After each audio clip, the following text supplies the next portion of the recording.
Bonjour. Depuis le début de l'année, nous avons abordé plusieurs civilisations de l'Antiquité autour de la Méditerranée et du croissant fertile. Nous avons travaillé, par exemple, sur la civilisation de Our, ici, en Mésopotamie, autour du Tigre et de l'Euphrate. Nous avons vu un petit peu aussi comment les États et les écritures s'étaient installés dans cette région, notamment en Égypte, avec les hiéroglyphes. Ensuite, nous avons étudié la civilisation de la Grèce ancienne, en voyant comment ce monde de cités était en relation les unes avec les autres, notamment avec leurs colonies, et nous allions travailler sur une de ces colonies, ici, Massalia. Parmi toutes ces civilisations, parmi elles, une des plus brillantes, une des plus célèbres, une des plus durables, fut incontestablement la civilisation romaine. Nous allons donc voir dans cette nouvelle leçon comment cette civilisation est-elle née, quels sont les récits mythologiques que les Romains faisaient de leurs origines.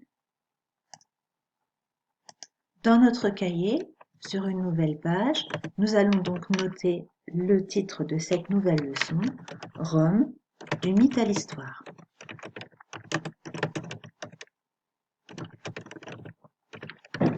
Soit tu fais en même temps que moi et tu peux mettre la vidéo en pause, soit tu regardes la vidéo d'un seul coup et ensuite tu recopieras le cours, à toi de voir le rythme qui te convient le mieux. Mais quand on parle de Rome, de quoi parle-t-on vraiment? Nous avons ici une carte qui se trouve dans le livre, page 79. Le territoire romain à la fin du 1er siècle avant Jésus-Christ, c'est tout ce qui se trouve en jaune. Donc Rome, c'est le nom d'un vaste territoire, d'une civilisation gigantesque qui fait tout le tour de la Méditerranée. Mais c'est aussi le nom d'une ville, la capitale de l'Empire romain, du territoire romain, qui se trouve en Italie. Et ici, nous avons un gros plan sur l'Italie. Donc Rome, c'est à la fois le nom d'une civilisation, d'un vaste pays, mais aussi le nom d'une ville, de sa capitale. À quoi ressemblait Rome au 1er siècle de notre ère? Eh bien, à peu près à cela. C'est une maquette qui a été reconstituée, qui nous montre Rome au moment où elle est la plus grandiose, la plus étendue. C'est une ville qui compte 1 million d'habitants, avec des bâtiments exceptionnels, comme ici le Colisée ou encore l'hippodrome. On aura l'occasion de voir ça ensemble. Donc, c'est une ville gigantesque, un pays immense, et évidemment les Romains pensaient qu'ils étaient des gens importants. Donc dans cette leçon, on va se demander comment cette civilisation est-elle née. Je vais enlever le sous-titrage après.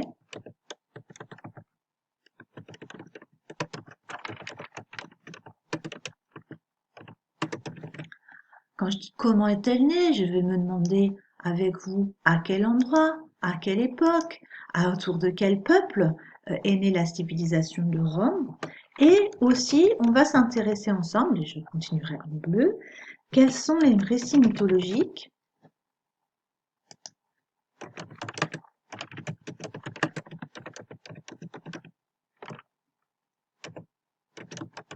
sur lesquels les Romains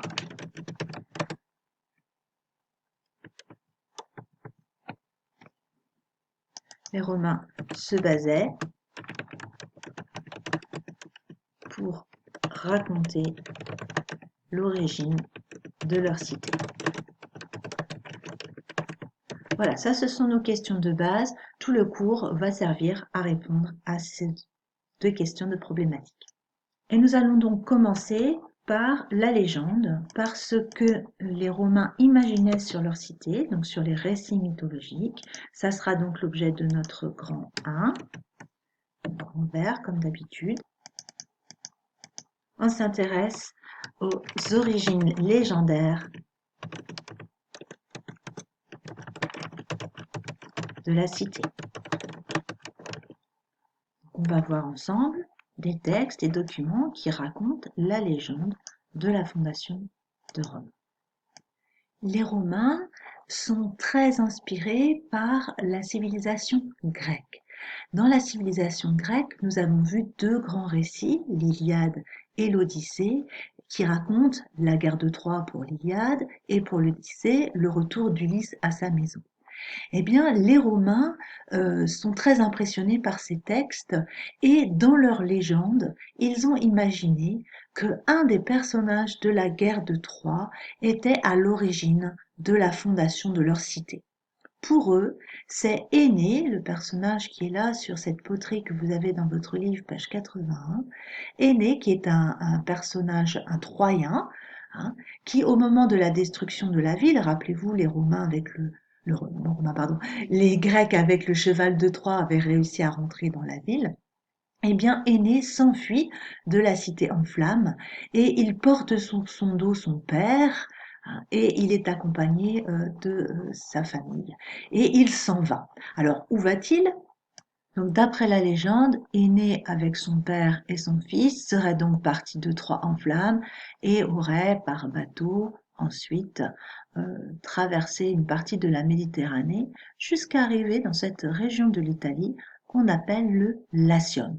Ils se seraient installés là et ils auraient fondé ensuite des villes comme la ville d'Albe la Longue et auraient régné sur ce territoire. Alors, quel serait le lien entre Énée et la création de Rome? Eh bien, ici, voici un arbre généalogique. Donc, de cette légende, on retrouve Énée ici, notre héros de la guerre de Troie, son père ici Anchise, qui l'a emmené sur son dos, son fils Ascagne, qui a donc fondé la ville dont je parlais tout à l'heure, Albe la Longue, qui lui-même a eu un fils Numitor, qui lui-même a eu une fille qui s'appelait Rhea Silvia, et cette fille a eu des jumeaux, Rémus et Romulus, qui sont les fondateurs de Rome. Donc pour les Romains, leurs ancêtres sont des héros de la guerre de Troie venus s'installer dans le Latium.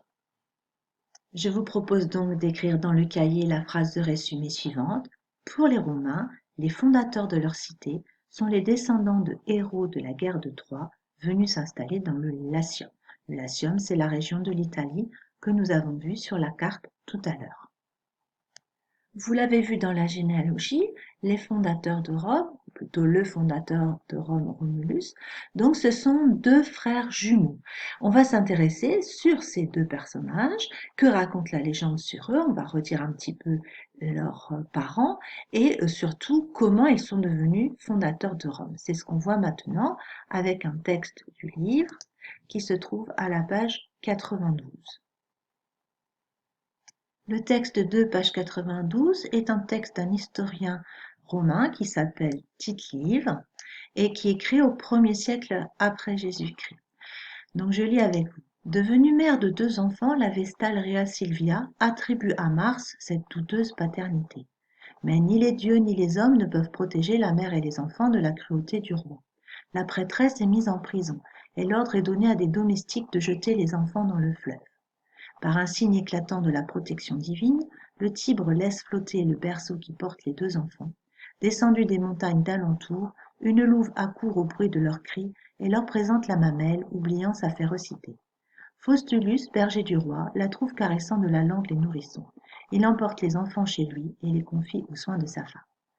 Alors, qu'est-ce qu'on nous raconte? On raconte qu'une femme ici, Rhea Silvia, qui est une vestale, c'est-à-dire une religieuse, une prêtresse qui a l'interdiction de se marier et d'avoir des enfants, eh bien cette femme qui est la fille du roi va avoir justement des jumeaux, 2 enfants.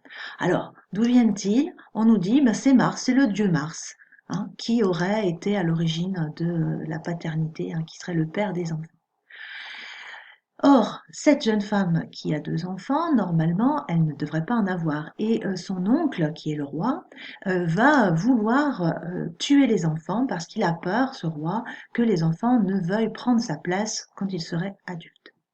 Donc du coup, la prêtresse Rhea Silvia est mise en prison et donc on va jeter les enfants dans le fleuve, on nous dit. Le fleuve s'appelle le Tibre. Alors ça revient à les condamner à mort normalement. Mais nous dit l'historien, grâce à la protection divine des dieux, hein, eh bien le fleuve ne va pas noyer les enfants. Hein, le fleuve va faire en sorte que le petit berceau flotte et c'est une louve, hein, un animal sauvage, qui va arriver et qui va leur donner le sein. Vous avez peut-être vu cette image célèbre qui est dans notre livre.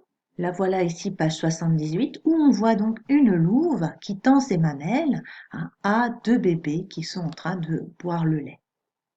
Et puis ensuite, c'est un berger qui va prendre les enfants et qui va les élever avec sa femme. Alors voilà pour l'histoire. Évidemment, nous pouvons être un petit peu critiques et nous dire, mais qu'est-ce qu'on peut croire dans cette histoire? Évidemment, un Dieu qui fait des enfants à une femme, c'est peut-être un petit peu incroyable. D'ailleurs, même l'historien nous parle de douteux, hein, c'est pas sûr. Ensuite, cette histoire de la louve qui vient recueillir les enfants et qui leur donne le sein au lieu de les croquer, ça aussi, ça peut nous paraître un petit peu douteux. Et puis aussi l'histoire du fleuve. Hein. Les bébés n'auraient pas été engloutis par le fleuve, mais ils auraient flotté tranquillement. Donc, on est bien sur une légende ici hein, de la naissance de Romulus et Rémus. Dans le cahier, nous rajoutons donc le document où nous avons vu justement la poterie avec Énée, hein, page 80. Et puis la phrase suivante, il s'agit des jumeaux Rémus et Romulus, miraculeusement sauvés de la noyade par une louve. Nous avons lu le 2, page 92, et puis nous avons regardé aussi le 1, page 78, où on voyait la louve qui allaitait les petits. Voilà pour aujourd'hui. Merci.